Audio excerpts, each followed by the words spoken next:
नमस्कार दोस्तों, welcome to our channel renewable energy in India. अप्रैल 2023 में रिन्यूएबल एनर्जी के फील्ड में क्या अपडेट रहा उसके बारे में डिस्कस करेंगे। और फर्स्ट पार्ट ऑलरेडी मैंने अपडेट कर रखा है, जो कि पॉलिसीज़ और रेगुलेशंस और इन्वेस्टमेंट और भी जो मिसलेनियस जो एक्टिविटीज़ होती है उसके बारे में हमने डिस्कस कर रखा है। जो सेकेंड पार्ट है, जो स्पेसिफिकली जो टेंडरिंग जो है इस पर्टिकुलर मंथ्स में कौन से टेंडर्स निकले हैं और कौन सी टेंडर्स का जो रिवर्स ऑक्शन हुआ है, क्या जनरेशन रही है रिन्यूएबल एनर्जी की, कितनी कैपेसिटी लगी है, क्या पावर समरी रिपोर्ट है, उसके बारे में डिटेल में डिस्कस करेंगे। और जो टोटल न्यूज़ है ये बेसिकली बहुत सारी न्यूज़ एजेंसी से मैं लेता हूँ, जिसमें कि जेएमके research and analytics, central electricity authority और ग्रिड इंडिया, जिसको कि पोसोके के नाम से जाते हैं, वहाँ से ईटी एनर्जी, मॉर्कम इंडिया और भी जो बहुत सारे अदर्स न्यूज़ चैनल हैं उनसे मैं ये कंपाइल करके ये बनाता हूँ। तो हम बात करते हैं टेंडर की। जैसा कि टेंडर्स को मैं चार पार्ट में डिवाइड करता हूँ। डेवलपर मोड में कितने टेंडर निकले हैं, ईपीसी मोड में कौन से टेंडर निकले हैं, इसके अलावा जो रूफटॉप और स्मॉल कैटेगरी में कौन से टेंडर निकले हैं, और स्पेशल कैटेगरी में जिसमें O&M और बैटरी स्टोरेज से रिलेटेड कौन से टेंडर निकले हैं। तो ये टेंडरिंग जो नई जो टेंडर्स निकलते हैं उसको ये इस पार्ट में डिवाइड करता हूँ। तो हम बात करते हैं डेवलपर मोड में। तो डेवलपर मोड में जो टेंडर्स निकलते हैं बेसिकली ये इसको build own and operate category बोलते हैं, जिसमें कि टैरिफ बेस्ड बिडिंग होती है। और इसमें डेवलपर जो है जो मिनिमम टैरिफ कोट करता है उसको प्रोजेक्ट अवार्ड किया जाता है। और तो ये डेवलपर मोड में जो मेजर टेंडर निकले हैं, जिसमें कि उत्तर हरियाणा बिजली वितरण निगम लिमिटेड, ये बेसिकली हरियाणा का डिस्कॉम है जिसने 500 मेगावाट का टेंडर निकाला है सोलर के लिए। नेक्स्ट है Rewa ultra mega solar limited, रमसल जिसको हम लोग बोलते हैं, जिसने 300 मेगावाट का फ्लोटिंग सोलर के लिए निकाला है मध्य प्रदेश के लिए। नेक्स्ट है NLC India, Neyveli lignite corporation India. NLC India ने 200 मेगावाट का सोलर निकाला पैन इंडिया बेसिस पे। पैन इंडिया बेसिस का मतलब ये होता है कि जो डेवलपर है they are free to set up anywhere in India, और जो कनेक्टिविटी होगी वो जो है वो सीटीयू से कनेक्टेड होगा। मतलब जो आपका जो पावर ग्रिड का जो सब स्टेशन है, आईएसटीएस जो कनेक्टेड होते हैं जो स्टेशन है उससे कनेक्ट होगा कि पावर वहाँ से कहीं भी फ्लो की जा सकती है। जो नेक्स्ट है MSEDCL, Maharashtra state electricity distribution company limited, ये बेसिकली महाराष्ट्र का डिस्कॉम है। इसने टोटल 5 टेंडर निकाले हैं 703 मेगावाट का, जिसका क्यूमुलेटिंग है। और जो पांचों टेंडर निकले हैं एग्रीकल्चर फीडर स्कीम है, ये महाराष्ट्र की एक स्कीम है एग्रीकल्चर फीडर स्कीम, उसके अंतर्गत निकाला गया है। जो 5 टेंडर कौन कौन से हैं, एक 191 मेगावाट का टेंडर है, सेकेंड है 143 मेगावाट का जो टेंडर है, थर्ड है 154 मेगावाट का टेंडर है, फोर्थ है 127 मेगावाट का टेंडर है, फिफ्थ 88 मेगावाट का टेंडर है। तो 5 टेंडर जिसकी क्यूमुलेटिव कैपेसिटी 703 मेगावाट है। उसका जो नेक्स्ट टेंडर है यूपी नेडा, ये Uttar Pradesh new and renewable energy development agency, ये उत्तर प्रदेश की जो रिन्यूएबल एनर्जी एजेंसी है उसने 150 मेगावाट का टेंडर निकाला है। ये पीएम कुसुम जो कंपोनेंट सी है उसके अंतर्गत निकाला गया है। बेसिकली पीएम कुसुम जो है एमएनआरई की एक बहुत ही महत्वपूर्ण इंपॉर्टेंट स्कीम है, जिसमें कि 3 कंपोनेंट होते हैं, component A, component B, component C. जो कंपोनेंट ए है बेसिकली वो डेवलपर मोड की तरह है, जिसमें कि 500 किलोवाट से 2 मेगावाट के लिए जो फार्मर्स होते हैं वो प्रोजेक्ट लगा सकते हैं।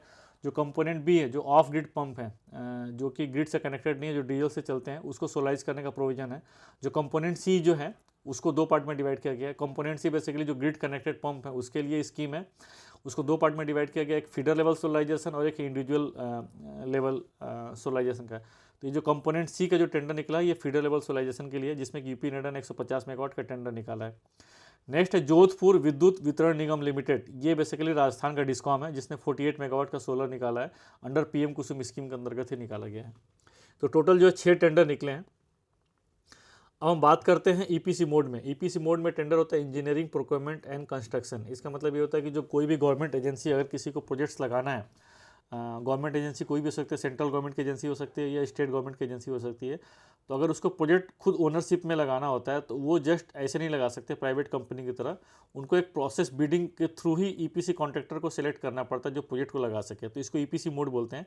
और जो ईपीसी मोड में जो टोटल टेंडर निकला है ये टोटल टेंडर निकला है 8 टेंडर्स निकले हैं, जिसकी टोटल क्यूमुलेटिव कैपेसिटी 1183 मेगावाट है।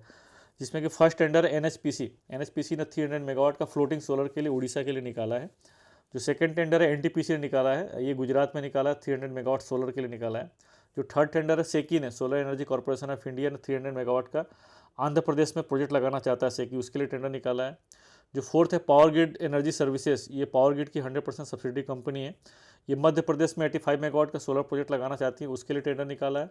NHPC जो है 75 मेगावाट का टेंडर प्रोजेक्ट लगाना चाहती है, उसके लिए पैन इंडिया बेसिस पर निकाला है।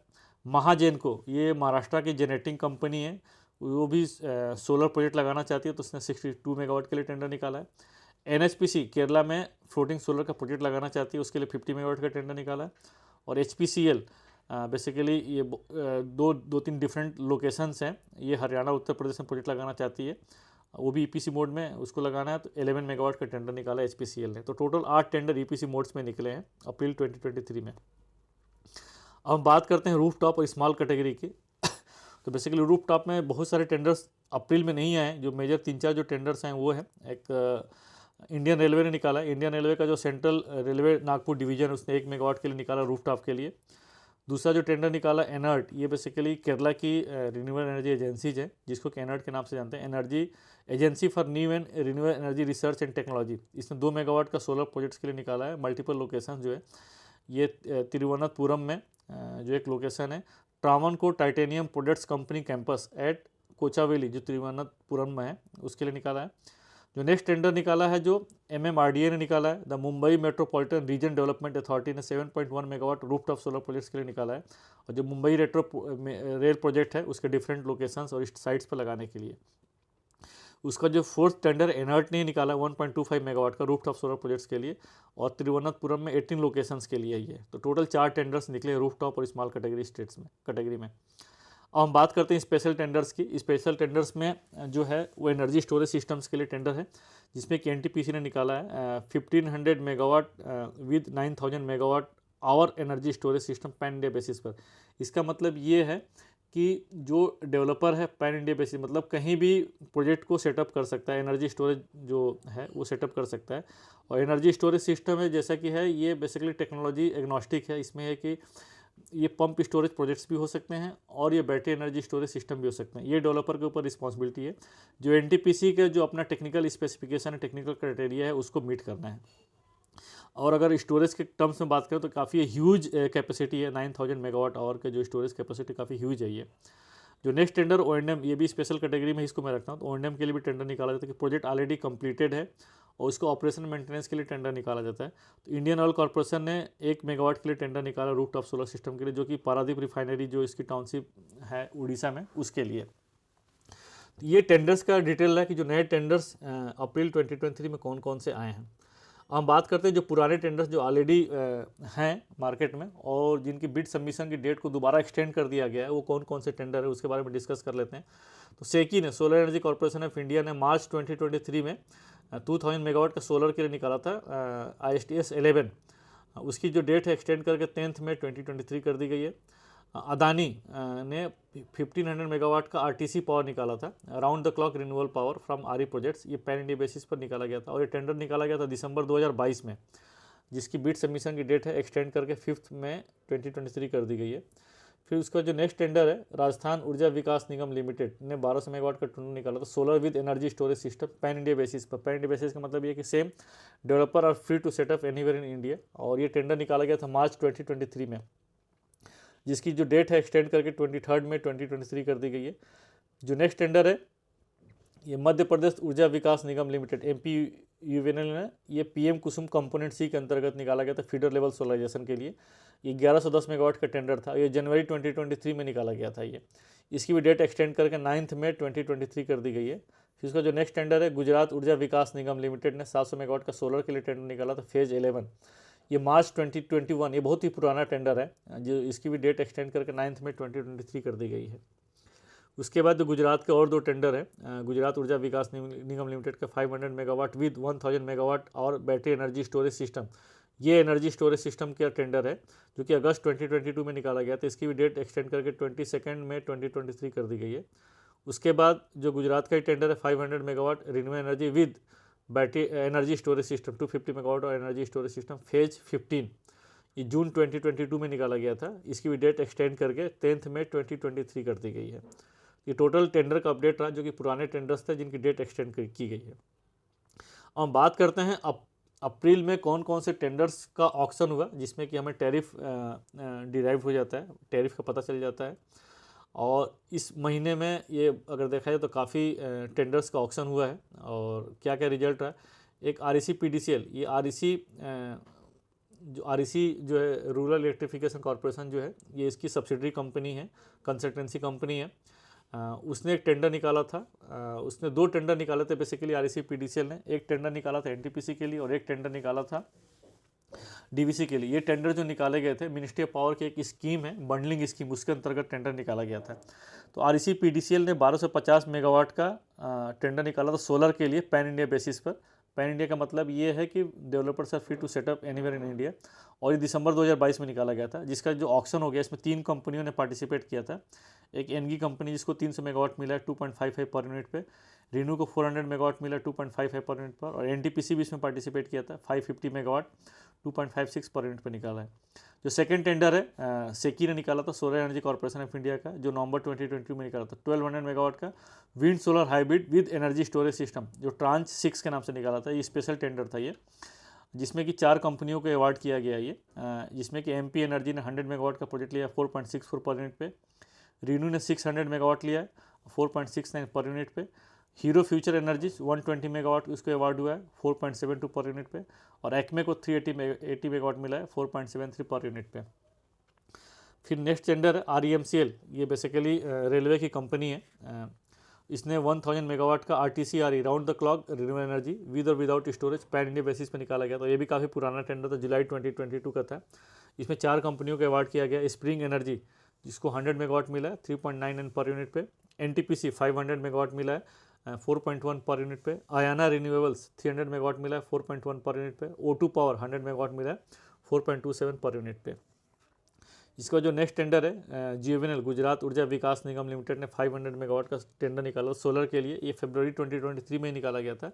ये है फेज 19 और ये गुजरात के लिए था, मतलब जो प्रोजेक्ट लगाया जाएगा गुजरात में ही लगाया जाएगा। इसमें भी 4 कंपनियों को अवार्ड किया गया है। जो रीनू है 200 मेगावाट मिला है उसको 2.71 पर यूनिट पे, महिंद्रा सस्टेन 100 मेगावाट मिला है 2.74 पर यूनिट पे, ब्लू पाइन एनर्जी 60 मेगावाट मिला है 2.74 पर यूनिट पे, और आवादा को 140 मेगावाट मिला 2.75 पर यूनिट पे।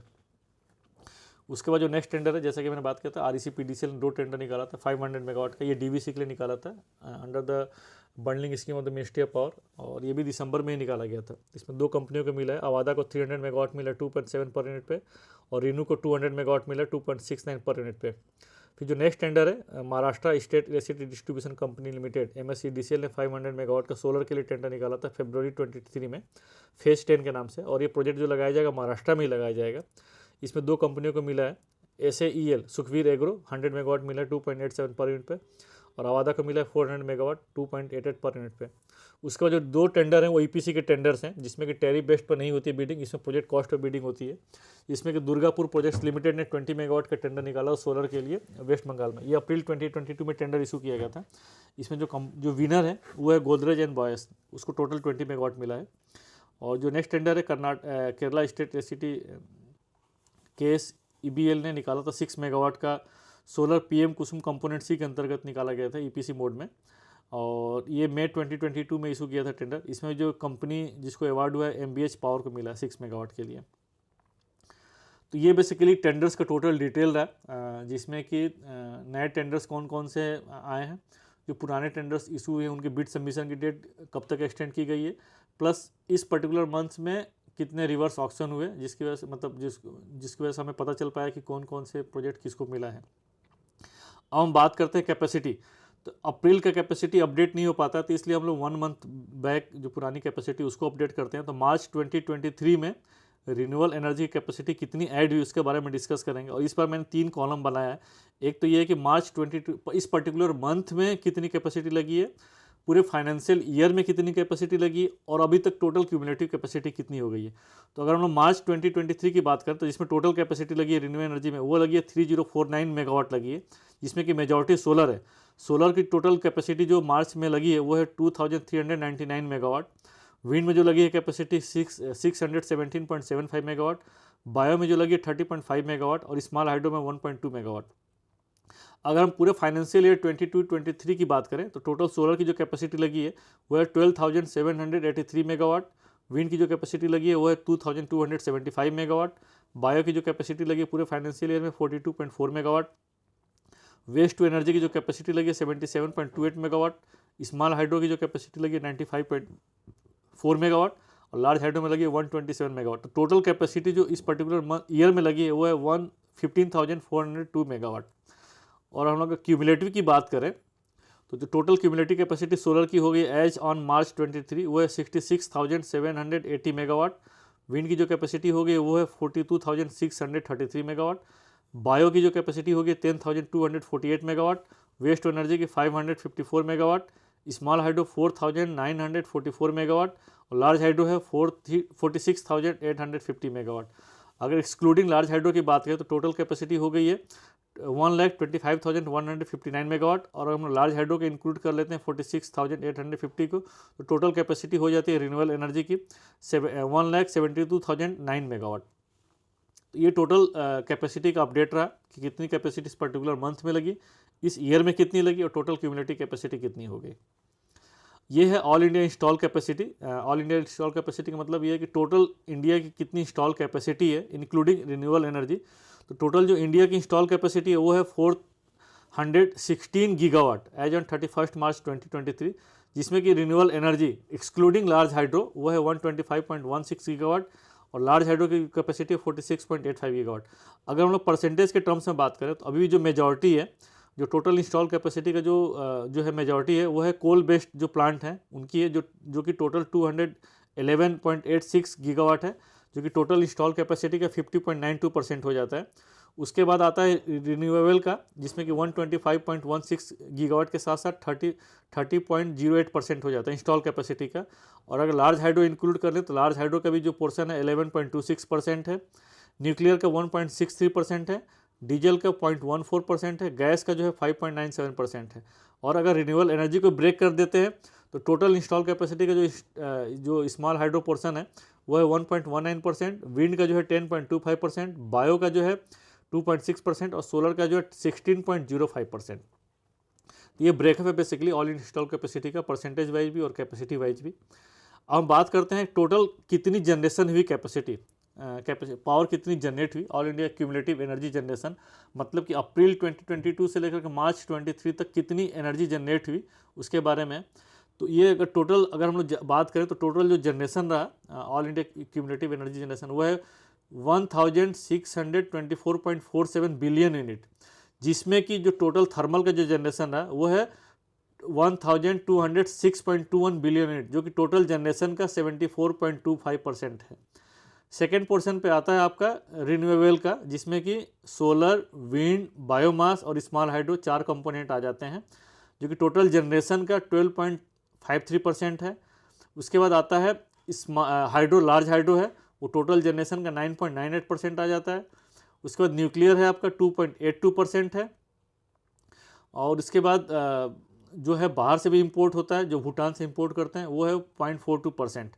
और अगर हम लोग रिन्यूएबल एनर्जी का भी ब्रेकअप करते हैं, आगे और डिटेल में बताया हुआ है, ब्रेकअप करते हैं जिसमें कि सोलर का जो पोर्शन है 6.28% है, विंड का 4.42% है, स्मॉल हाइड्रो का 0.69% है और बायोमास और बगास का भी काफ़ी कम है, बहुत ही पोर्शन कम है।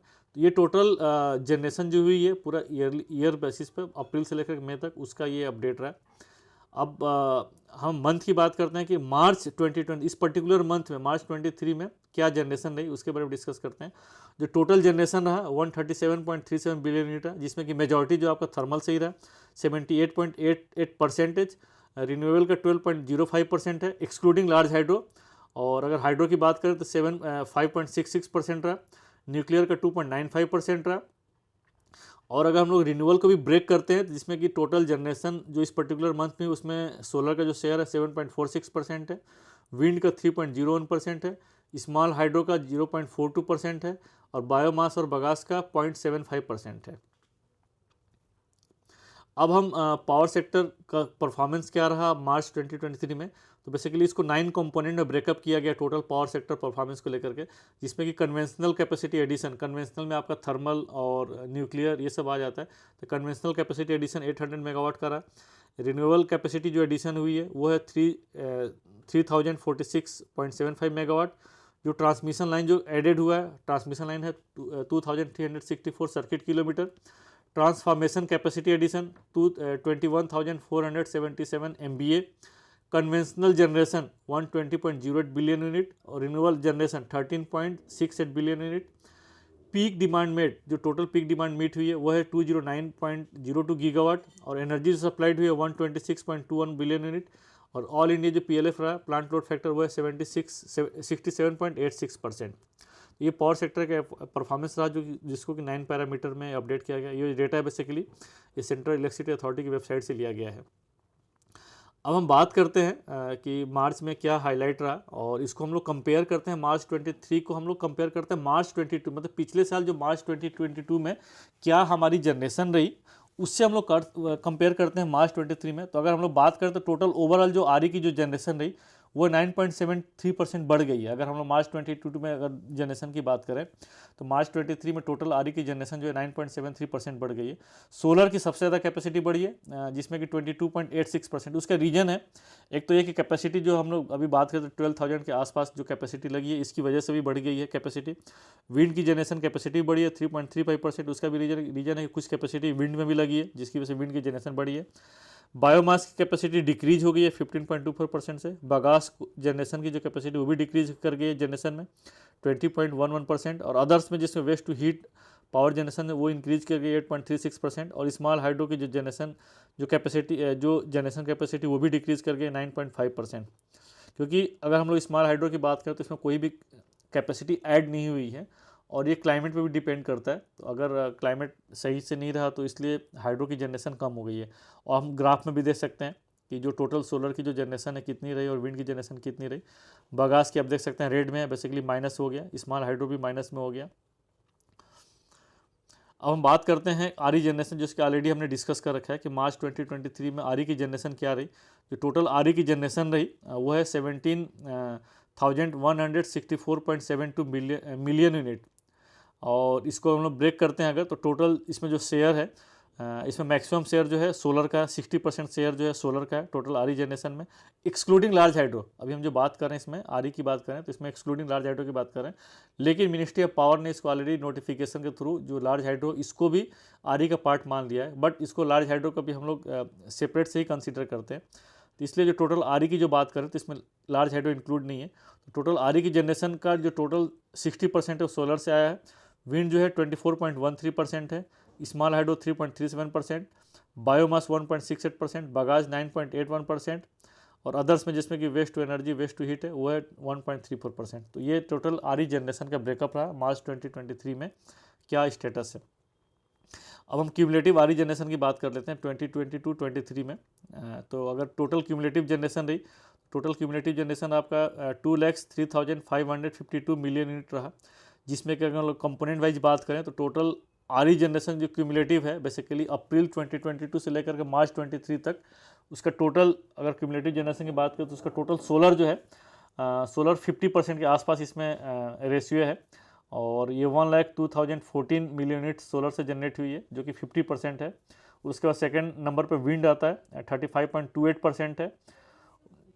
उसके अलावा स्मॉल हाइड्रो का जो शेयर है 5.49%, बायोमास का 1.55%, बागास का 6.32% और अदर्स में जिसमें कि वेस्ट टू एनर्जी और ये सब आता है वो 1.22%। तो ये क्यूमुलेटिव RE जनरेशन रहा। अब हम बात करते हैं summary of RE generation. Summary of RE generation से मतलब ये है कि मार्च 23 को हम लोग कंपेयर करते हैं कि पिछले मंथ से कितना कंपेयर है और पिछले ईयर के पर्टिकुलर मार्च से कितना कंपेयर है। तो टोटल अगर हम लोग RE जनरेशन की बात करें तो मार्च 23 में टोटल जो जनरेशन है वो 17,164 मिलियन यूनिट जनरेट हुई है। और अगर हम लोग मार्च 22 से कंपेयर करते हैं तो मार्च में जो जनरेशन है आपका है 15,643 मिलियन यूनिट, तो मार्च से ज़्यादा जनरेट हुई है।